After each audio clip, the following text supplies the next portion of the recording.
People claim squirrels are tough to catch, but this guy just grabs his bow and arrow. Got him. With one shot, he easily gets it. He even sets a trap, and the squirrels come right to him. It seems like all you need is a hand. I wonder if I could catch a squirrel or maybe fish with a net. It's been a long time since I had smoked fish. How would you guys handle it? By day 12 of the challenge, 2 contestants have already quit. Let's see how the remaining ones are doing. By day 8, Yua is so bored that she's explaining to the camera how to join the show. First, sign up on the official website. Share all your survival experience. If the producers like you, they'll call you for a medical check. After training, they'll send you to the challenge. Yua grew up in South Africa, so wilderness survival is like a game to her. She used to go on adventures with the local tribes, learning many traditional hunting skills and trying all sorts of exotic foods. She started her own survival school, inviting friends to join in if she wins. She plans to open more schools to teach survival skills to everyone, but she does miss living with her family. Now, she's grabbing her bow and arrow to hunt for food, aiming for a squirrel or rabbit. On the way, she notices moose tracks. There are plenty of tracks. If she can hunt a moose, food won't be a concern for a while. Soon, Yua comes across some moose droppings. They feel very fresh, but something seems off. They look more like bison droppings, which taste much better than moose. Just as Yua is thinking of following the tracks, she finds the bison lying there, but all the meat is gone.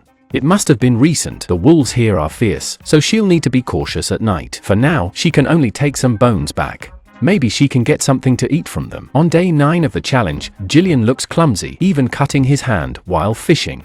He seems pretty inexperienced, and I worry his students might lose confidence. Fishing's not working out for him. The traps aren't working as well as he expected. They've only managed to catch a few rabbits so far. He's puzzled about why. Since arriving, his health has clearly declined. After many failed attempts at catching anything, he opts to rest in his shelter. He decides to grab his gear and explore, hoping to find a resource-rich spot. Meanwhile, let's see what Jis is doing. He has already built his shelter, and it looks pretty good. He even has the time to comb his hair. You'd think he was on vacation, given how relaxed he looks. Jis hunts for food daily, but has only bagged a squirrel and a grouse. Why they haven't been shown is a mystery. That's something to ask the production team. Jis thinks the resources are limited here. He's been surviving in the wild with his dad since childhood. He's got a ton of survival skills. Daily, he's crafting tools or exploring. Let's go. He's living quite comfortably. He joined the challenge purely to test himself. Winning the prize money would be nice, but he misses his family. He hopes to showcase his skills on camera. After half a day of wandering, Jis stumbled upon moose dung everywhere. Hunting a moose might not win him the prize, but at least he could make it to the later stages. Just then, he heard a squirrel. Moose were a long shot, squirrels were more realistic. He grabbed his bow, aimed, and fired.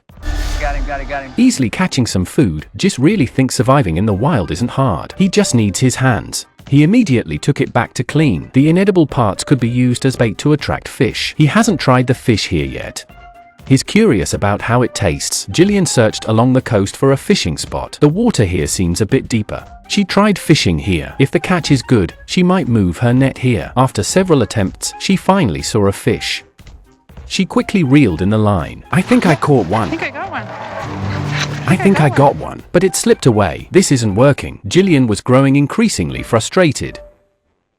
On the 10th day of the challenge, she tried fishing again. She spent the whole day on it. If she doesn't catch any fish, she might faint from hunger, but reality is harsh. She didn't catch a single fish all morning. Already in a bad mood, she suddenly spotted a moose just 20 meters away, but she didn't have her bow and arrow with her. I could only watch the moose walk away. If I rush back to the shelter, I might still grab my bow and hunt it. But just as I was about to act, the moose vanished. I have no clue which contestant it went to. If only I had known. Jillian regretted not bringing his bow. He felt really down, missing out on fish and now losing the moose. It was so frustrating. He was about to break down, thinking he should just go home. Meanwhile, Joel was here, and I thought he'd break open the furnace and eat whatever was left inside. Instead, he hung it on a branch like a decoration. Seriously, isn't he worried about waking up scared in the middle of the night? And if wolves showed up, he had no way to protect himself. But Joel didn't mind. He was too focused on finding fish fins in the Four Kings. So far, he had only caught one fish and was quite unhappy about it. He needed to catch a few more. The Four Kings turned out to be more useful than he thought. He caught another fish. He thought this place was perfect for fishing. He could try fishing here in the future. After his excitement, Joel rearranged the nets and quickly cleaned the fish. Whether boiled or grilled, this fish would taste great. On the 11th day of the challenge, Amos woke up and enjoyed the beautiful scenery. For him, doing yoga every day kept his mind and body in sync. The downside was, it made him hungrier. It's impressive he kept at it. Lately, he had been catching loads of fish with the nets and never came up empty-handed. He was pretty cocky about it. Amos caught another big fish with the net. He had a smoking rack to hang the fish on the tree. It seemed Amos would have to eat a lot today since there was no storage space, and he worried about attracting wolves. So why not throw the guts far away? I think the shelter will be visited sooner or later. Amos was now thinking only about eating fish. It's a shame he didn't have any seasoning. The fish would have tasted better. After eating and drinking his fill, he settled in for his evening meditation. While he was missing his family, he suddenly heard a noise outside. Amos thought it must be wolves. The food was already set up, so they should leave after a while, but for safety, he decided to go out and check. He hadn't been outside long when he spotted them, which startled him. Fortunately, there was no trouble, and they vanished instantly. Amos knew he wouldn't get any sleep that night. On day 12, he woke up and began gathering berries to eat. Even though they taste good, his stomach keeps growling. No matter how many he eats, he can't get full. To survive the 100-day Arctic challenge, Joe needs a solid shelter. He's carefully working on the wood. You can tell it's a big project. I'm worried he might exhaust himself before finishing the shelter. He starts by setting up an A-frame. Then he needs to figure out how to lift the beams. While others focus on survival, Joe looks like he's settling in for the long haul. Just embedding the pieces takes a lot of energy. He's very confident in his shelter. It's definitely the best among all the contestants. Joe should probably enter a wilderness construction contest instead. Being here might be hurting his performance. People will wonder what the reward is for all this work. The show might give him a consolation prize. Joe's energy is depleting fast. I doubt he can last the full 100 days. Unless he can hunt something big, he won't have the strength to keep working. It will probably take another 4 or 5 days to finish. By the 13th day of the challenge, Ewa was in a bad mental state. She was confessing her feelings to a cow skull. Maybe it's because she's been alone for too long. Ewa finds the skull quite heartless. She likely didn't expect the show to air this part. It will definitely be replayed at future gatherings. After her episode ended, Ewa felt much better. She noticed that Si Wang catches fish every day, so she needs a food storage spot. She wants to keep her food safe from neighbors. While it's easy to find materials nearby, chopping and carrying them is exhausting. She plans to make a ladder to store meat in the trees, thinking the neighbors can't climb up. She feels well adapted to the environment.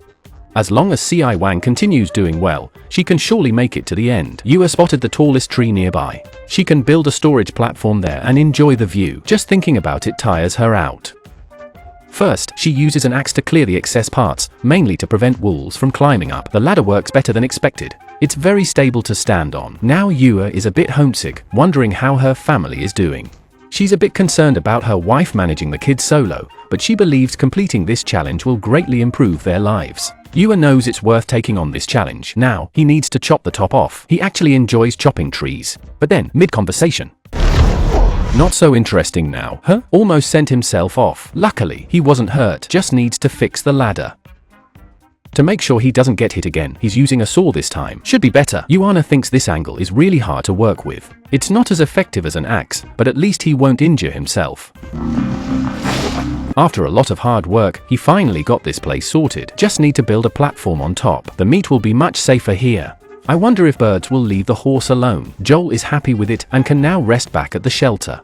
On day 14 of the challenge, Roland is busy setting traps. If she's lucky, a squirrel might get caught. She can barely manage it without crying. She's concerned the squirrels might invade the shelter, so for safety, she has to set traps nearby. It's not that she likes eating squirrels. If I hadn't seen her not wasting even the blood, I nearly believed her. Roland mentioned that cooked squirrel is quite tasty. Seeing the squirrels' fur change, she believes winter is near, and they're running out of time to get ready. Food isn't the only concern, they also need firewood. Now they have to start stockpiling. Luckily, her shelter is almost done. Just need to finish the roof. It took about 10 trees to get it done. Harder than expected. The gaps need to be filled with moss. Finally, add waterproof cloth and branches, and it's nearly finished. Roland is quite pleased. Meanwhile, Jissy is busy next door. Busy making earrings to take home. Doesn't seem like he's here for the challenge. If his stomach wasn't growling, he'd want to make a few more to give away. It's time to check the traps. He didn't use any bait, so the success rate isn't very high. Jissy has a great attitude. Let's see how the next one goes. Yeah, baby. Caught a fish. Almost let this big fish escape back into the water. It's quite a big one. Jesse thinks the Arctic is just a bit cold. The neighbors are a bit risky, but he's quite comfortable. Now, he'll fill it and smoke the fish. The leftovers go into fish soup. Joe's prepping winter snacks. If he catches a fish daily, then he could truly relax daily. He sampled a bit, and it was quite good. Life was improving steadily. On the 15th day, Joe woke up and stretched. He'd been getting up later each day. He hoped this would help his body adapt faster. After warming up, he immediately went to check the traps, hoping to catch a rabbit. Unfortunately, he had no luck. The traps were knocked over. Despite this, he did find a trapped squirrel. Feeling sorry for it, Joe quickly made a hook out of a branch, hoping to pull it out. The squirrel was still a bit scared. Joe slowly reached inside, hoping to catch it off guard.